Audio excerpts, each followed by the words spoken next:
오늘 우리에게 주신 하나님의 말씀은 누가복음 19장 1절에서부터 10절까지의 말씀, 시약성경 127면입니다.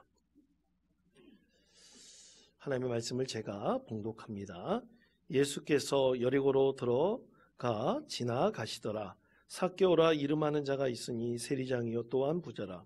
그가 예수께서 어떠한 사람인가 하여 보고자 하되 키가 작고 사람이 많아 할 수 없어 앞으로 달려가서 보기 위하여 돌 무화과 나무에 올라가니 이는 예수께서 그리로 지나가시게 됨이로라. 예수께서 그곳에 이르사 쳐다보시고 이르시되 삭개오야 속히 내려오라.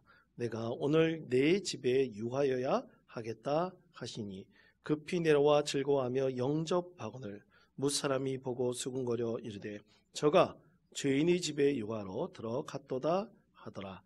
삭개오가 서서 주께 여짜오되 주여 보시옵소서 내 소유의 절반을 가난한 자들에게 주겠사오며 만일 누구의 것을 속여 빼앗은 일이 있으면 내 갑절이나 갚겠나이다. 예수께서 이르시되 오늘 구원이 이 집에 이르렀으니 이 사람도 아브라함의 자손임이로다. 인자가 온 것은 잃어버린 자를 찾아 구원하려 함이니라. 아멘. 여러분, 바포 목사로 유명한 우리 최일도 목사님께서 다일 공동체를 시작한 지 한 5년 정도 지났을 때 아내 되신 우리 김연수 사모님이요 이혼하자고 그랬습니다. 가정 공동체를 깨겠다 그렇게 얘기를 한 거예요. 근데 처음에 농담처럼 들렸지만 전혀 그렇지 않았습니다. 너무나 진지했고 이 다일 공동체로 인해서 너무나 큰 어려움이 있었기에 이제 자녀들을 데리고 자기는 떠나겠다 그렇게 생각을 한 거죠. 목사님은 너무나 큰 충격을 받았습니다. 하나님이 사역을 하겠다고 시작한 다일 공동체, 그것도 제대로 세우지도 못하면서 이젠 가정도 깨지게 되었던 것입니다. 너무나 마음이 아팠어요. 그래서 무작정 청량리역으로 가가지고 기차에 올라버렸습니다. 태백으로 가는 기차였었는데요. 근데 나중에 보니까 돈 한 푼 없었습니다. 그래서 무작정 마음이 상하여 기차에 올랐는데 그때 당시 여러분 한 3, 40년 전에는 기차 안에 누가 있었습니까? 그렇죠. 검침원이 있었죠. 검침원. 표 검사하는 사람이 있었습니다. 걸렸어요. 그랬더니만 목사님을 막 끌고 다니면서 검침원이 이칸저칸 끌고 다니면서 멀쩡하게 생긴 사람이 돈 한 푼 없이 이래서 되겠습니까? 그러면서 막 창피를 주는 거예요. 너무 마음이 상했습니다. 그래서 강제로 끌어내려줬어요. 그 역에서 끌어내려줬는데 용문역이었습니다. 너무 마음이 상하여 그냥 하염없이 걷는데 이 용문산 쪽으로 걸어가다가 산 중턱까지 올라갔습니다. 이 마당바위라고 하는 유명한 바위가 있었나 봅니다. 지금도 있나 봅니다. 저도 잘 모르겠어요. 근데 마당바위까지 갔습니다. 가서 너무나 상심해서 통곡하고 오는데 하나님께서 그때 응답이라도 해주시면 얼마나 좋겠습니까? 근데 아무 소리도 안 들리는 거예요. 세상에 자기 혼자고 자기를 도와주고 이런 사람들 하나도 없다 생각하고 너무나 힘들고 외로웠습니다. 그래서 몇 날 며칠 그곳에서 통곡하고 오는데 너무 긴장을 해서 그런지 그때는 잘 몰랐지만 나중에 몇 날 며칠을 기도하는데 배가 너무나 고픈 거예요. 근데 여러분 사람은 역시 동물인 것 같아요. 가까운 곳에서 밥 집는 냄새가 이게 맡아진 것입니다. 너무나 배고프면 그렇게 후각이 발동하나 봅니다. 그래서 밥 짓는 냄새가 나는 쪽으로 갔어요. 어떤 움막집에 한 할아버지가 식사를 준비하고 있었습니다. 그래서 너무나 배고파서 그 할아버지를 빤히 쳐다보는데 할아버지가 혀를 차면서 그 목사님 보면서 이렇게 소리치는 것이었습니다. 젊은 놈이 그렇게 살면 쓰나? 지금 여기서 밥 달라고 하지 말고 저기 청량리 가면 최일도 목사 하는 사람이 공짜로 밥을 주니까 거기 가서 밥 먹고 새 삶을 살아.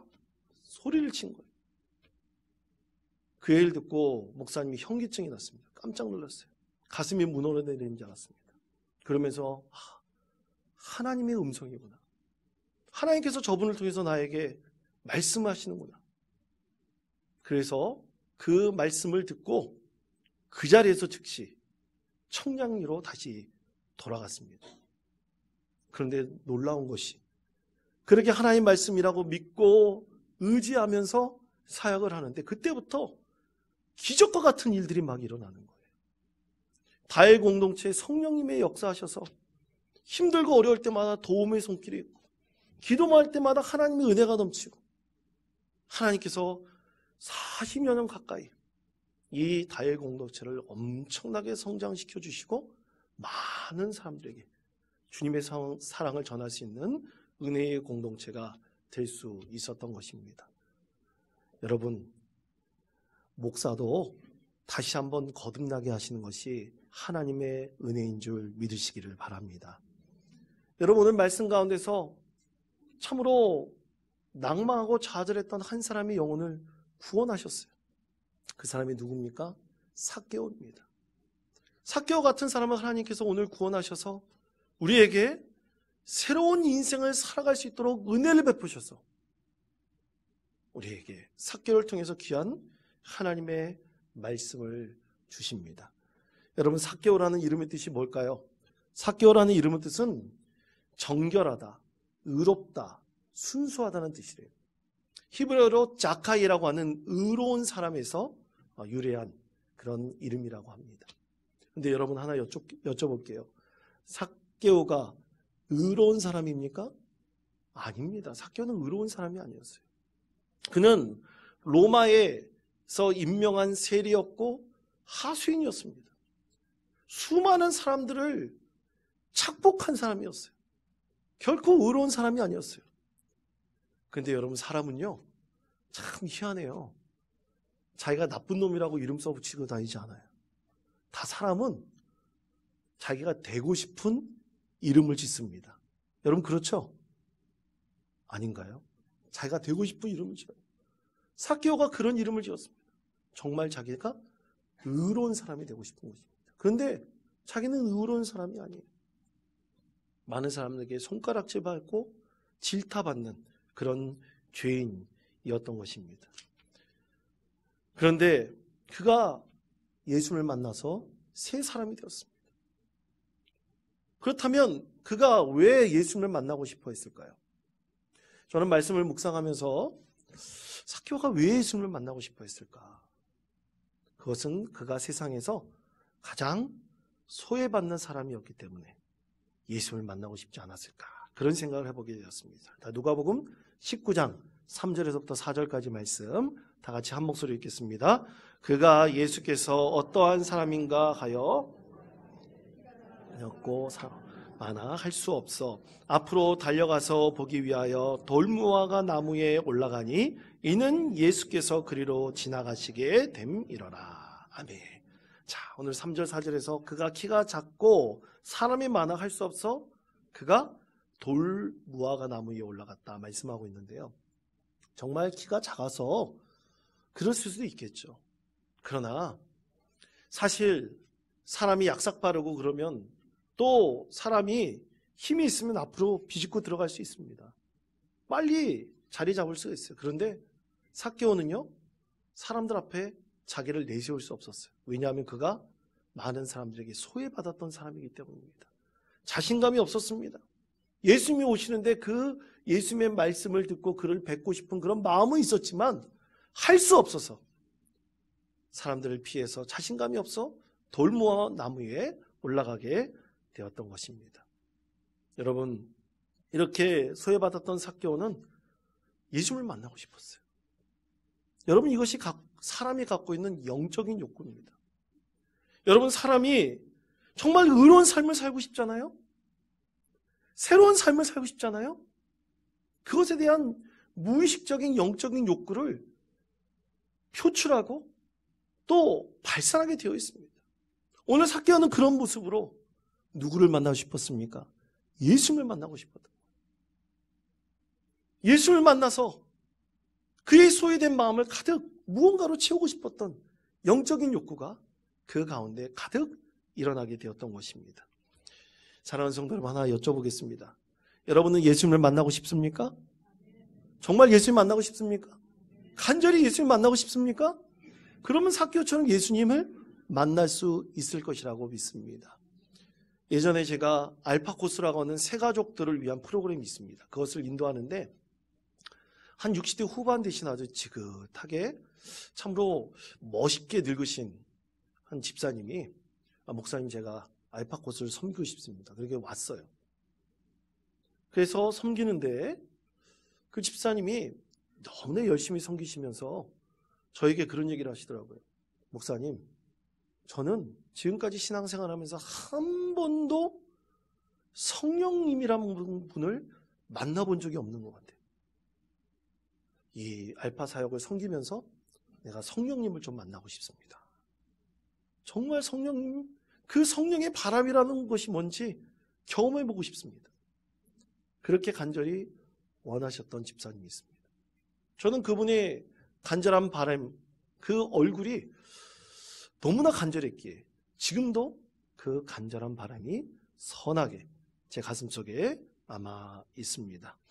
여러분, 이렇게 예수님을 만나고 성령을 경험하면 과연 우리 인생 가운데 어떤 일이 있을까요?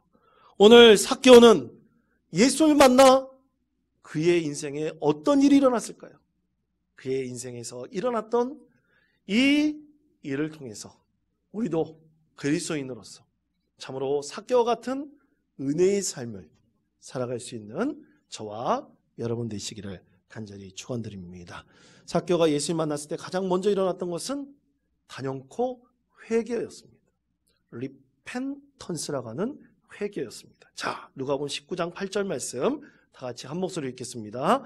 삭개오가 서서 주께 여짜하되 내 소유의 절반을 가난한 자들에게 주겠사오며 만일 누구의 것을 속여 빼앗은 일이 있으면 내 갑절이나 갚겠나이다. 아멘. 그렇습니다. 그에게 일어났던 가장 첫 번째 사건은요, 진정한 회개였어요. 이 회개를 헬라어로 메타노이아라고 합니다. 저를 따르시기 바랍니다. 메타노이아. 그렇습니다. 메타노이아가 일어난 거예요. 근데 이 메타노이아는요, 철학적, 심리적, 학적으로 이 영적인 메타노이아는 분명히 뜻이 틀려요. 철학적, 심리학적인 메타노이아는요, 마음의 변화를 말합니다. 생각의 변화를 말해요. 그런데 여러분, 영적인 메타노이아는요, 마음과 생각의 변화뿐만 아니라 우리의 행동도 변하는 것입니다. 우리의 영이 변화하는 거예요. 완전히 새로워지는 것이 진정한 회개인 것입니다. 지금까지 살아왔던 이 삭개오는 예수님을 만나고 다음에 그는 예수님 앞에서 고백하지 않습니까? 예수님, 제가 갖고 있는 재산의 절반을 가난한 사람들에게 나눠주겠습니다. 그리고 혹시 내가 누군가를 속여서 착복한 것이 있다면 4배나 갚겠습니다. 그러기 위해서는 여러분 어떻게 해야 됩니까? 자기가 여기까지 지금까지 지어왔던 죄된 회개 장부를 다 어떻게 해야 돼요? 뒤집어 봐야 돼요. 하나하나 자세히 뒤집어 봐야 됩니다. 그의 죄된 마음을 다시 한번 돌이켰을 때, 주님, 내 은혜 받은 대로 4배나 갚겠습니다. 그는 진정으로 회개하여 하나님께서 변화시켜 주신 예수를 만난 은혜를 그렇게 표현하고 갚게 되었던 것입니다. 사랑하는 성도 여러분, 회개는 돌이키는 것이죠.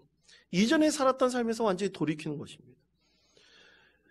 삭개오의 그 이름처럼 의로운 사람으로 그가 완전히 돌이키는 것이죠. 아마 삭개오는 이후의 삶이 굉장히 골치 아플 것입니다.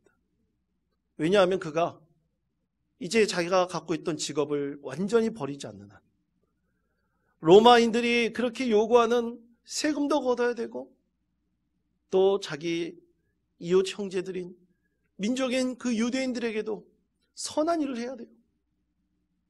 그러기 위해서 더 하나님께 기도하면서 지혜를 구해야 될 것이고, 하나님께서 뱀같이 지혜롭고 비둘같이 순결한 마음을 갖도록 그를 더 붙들어 주셔야 됩니다.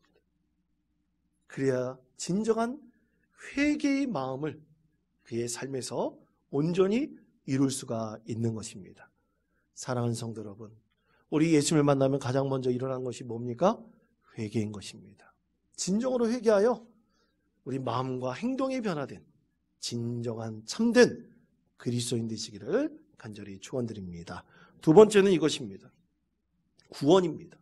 셀베이션이라고 합니다. 구원이 그 가운데 일어나게 되었습니다. 자, 누가복음 19장 9절에서부터 10절까지 말씀 다 같이 한 목소리 읽겠습니다. 예수께서 이르시되 이 사람도 아브라함의 자손임이로다. 인자가 온 것은 잃어버린 자를 찾아 구원하려 함이니라. 아멘. 예수님께서 분명히 선포하셨죠. 오늘 이 집에 뭐가 이르렀다고요? 구원이 이르렀다. 예수님께서 선포하셨으면 다 된 거 아니겠습니까? 그럼 구원의 그 기차표 딱 얻은 거잖아요. 그렇죠? 그러면 끝난 것입니까? 예수님께서 딱 보증하셨으면 다 된 건가요? 아니죠. 앞으로의 구원받은 은혜의 삶은 믿음으로써 오직 예수님 안에 살아가는 은혜의 삶으로써 계속해서 이루어져야 되는 것입니다. 사람이 회개하여서 마음이 변화되고 행동이 변화됐잖아요. 구원은 사실은 그것을 유지해가는 거예요. 구원을 이루어가는 것입니다. 누가 구원의 마침표를 찍은 사람이 어디 있겠습니까? 예수님께서도 인정했던 삭개오도 자칫 잘못하면요, 예수님과 더 멀어질 수도 있는 거예요.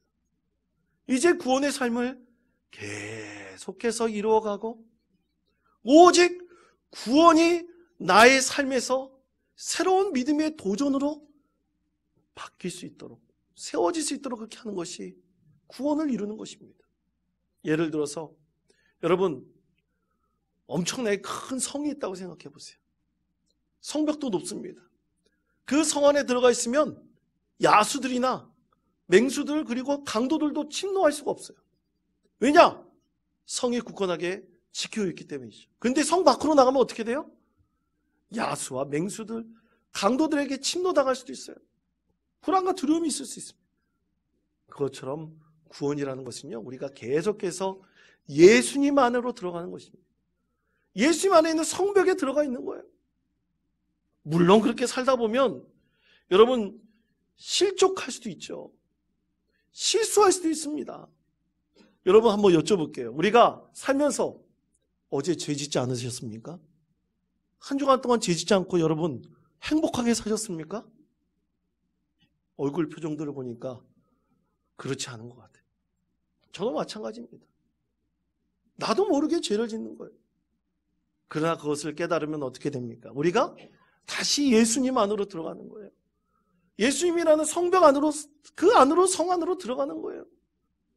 그러기 위해서 우리는 어떻게 됩니까? 성찰해야 되는 것이죠. 내 자신이 어떻게 살았을까? 내 자신이 오늘을 어떻게 살았지? 한 주간도 내가 어떻게 하나님 은혜 가운데 거하였지? 그것을 돌아보는 거예요. 그래서 우리는 그렇게 예수님이라는 믿음의 성 안에 들어가기 위해서 한 세리와 같이 기도해야 될 것이라고 믿습니다. 한 세리는 이렇게 기도했습니다. 누가복음 18장 13절 말씀입니다. 우리 화면에 있는 말씀 다 같이 한 목소리 읽겠습니다. 세리는 멀리 서서 감히 눈을 들어 다만 가슴을 치며 이르되 하나님이여 불쌍히 여기소서 나는 죄인으로서이다 하였느니라. 아멘. 그렇습니다. 가슴을 치면서 하나님 저는 죄인입니다. 저를 불쌍히 여겨주십시오. 저는 죄인입니다. 불쌍히 여겨주십시오. 그러면 우리 안에서 잘못했던 것들, 실수했던 것들, 또 하나님께서 원치 않았던 것이 생각나게 하시는 거예요. 그것을 하나님께 고백하면서 소망 가운데, 은혜 가운데 거하는 믿음의 삶을 살기를 하나님께 구하고 또 구하고 간구하는 것입니다. 그럴 때 하나님께서 우리에게 구원을 이루어가는 믿음의 삶을 살아가게 해 주실 것이라고 믿습니다. 사랑하는 성도 여러분, 이렇게 우리는 매일 구원을 이루어갈 때 오늘 삭개오에게 일어났던 세 번째로 우리가 새로운 삶을 살게 되는 것이죠. 그 세 번째는 뭐합니까? 바로 세 번째는 변화, 영어로 트랜스폼입니다. 새로운 형태의 변화된 형태, 내 안에 새로운 형태가 이제 각인되기 시작하는 거예요. 세워지기 시작하는 것입니다. 이전에 내가 기준으로 삼았던 삶의 기준은 바뀌고 내 삶의 목적과 비전도 바뀌는 거예요. 완전히 새롭게 되는 것입니다. 그래서 트랜스폼된 나의 삶이 이제 기쁨과 감사와 은혜의 삶으로 변화되어 바뀌어가는 것입니다. 그것이 바로 거듭난 삶이죠. 그렇게 거듭난 삶을 살아갈 수 있도록 하나님께서 삭개오를 통해서 은혜를 베풀어 주셨던 것입니다. 아까 말씀드렸던 최일도 목사님, 약 40년 가까이 이 다해 공동체를 이루어 오셨습니다. 제가 89년인가 한번 우연찮지는 않아요. 제가 신학과 학부에 입학을 했는데 그때 신학과 MT를 어디 가서 한다고, 청량리 가서 한다고 그러더라고요. 그래서 선배들이 끌려가지고 한번 지하철 타고 청량리를 간 적이 있었습니다. 근데 제가 태어나가지고 처음 본 곳이 있어요. 청량리 588을 처음 봤습니다. 그때. 밤에 시꺼먼 길을 가는데 반짝반짝 화려한 길을 막 가는 거예요. 가다가 안경도 뺏겨봤습니다. 왜냐하면 거기 지나야지 갈 수 있는 거예요. 근데 사실 알고 보니까 선배들이 이렇게 돌아가서 갈 수 있는데 일부러 곤욕스럽게 하려고 가운데로 지나가게 했더라고요. 그래서 밤에 이제 다해 공동체에 있는 곳으로 갔는데 제가 기억나는 곳은 무슨 철로 만든 계단이었어요. 쫙 올라가는데 무슨 뭡니까? 여러분 그 옥상 위에 있는 그 옥탑방 같은 데 있죠? 그런 것 같은 곳 같았어요. 시꺼매가지고 딱 들어갈 때 불을 탁 켜고 거기 안에 들어갔습니다.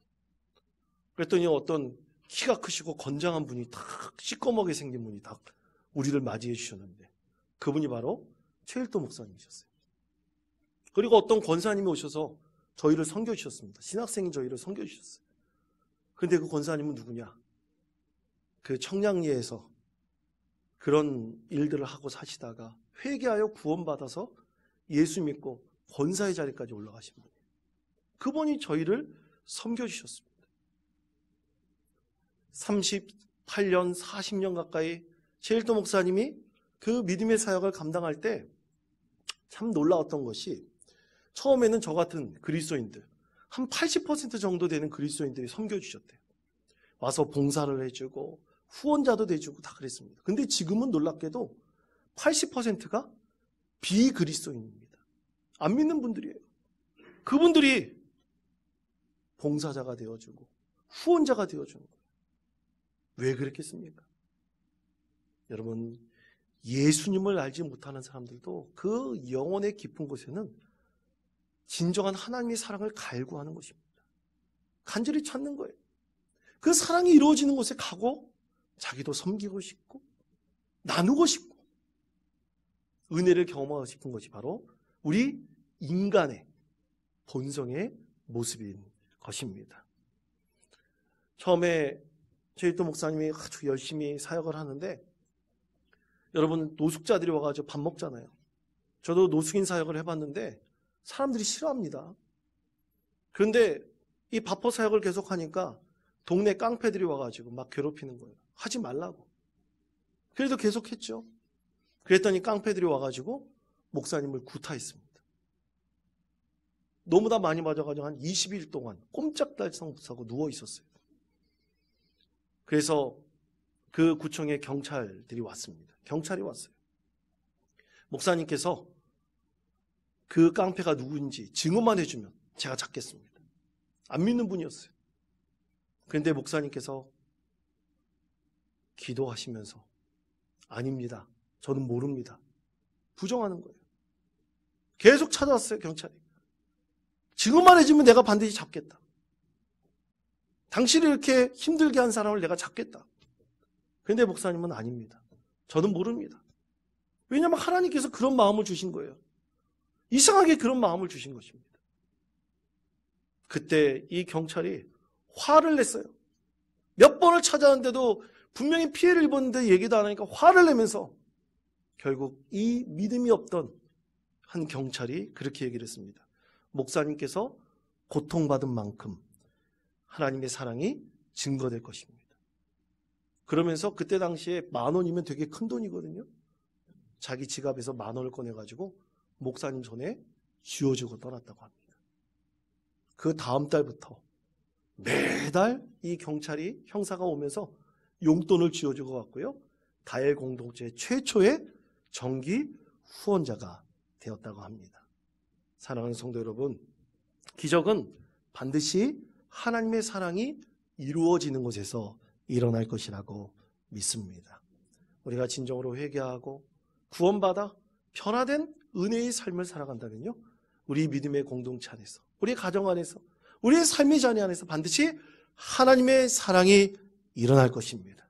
그 사랑이 수많은 자들에게 회개하고 구원을 이루는 은혜의 삶이 되게 해줄 것이라고 믿습니다.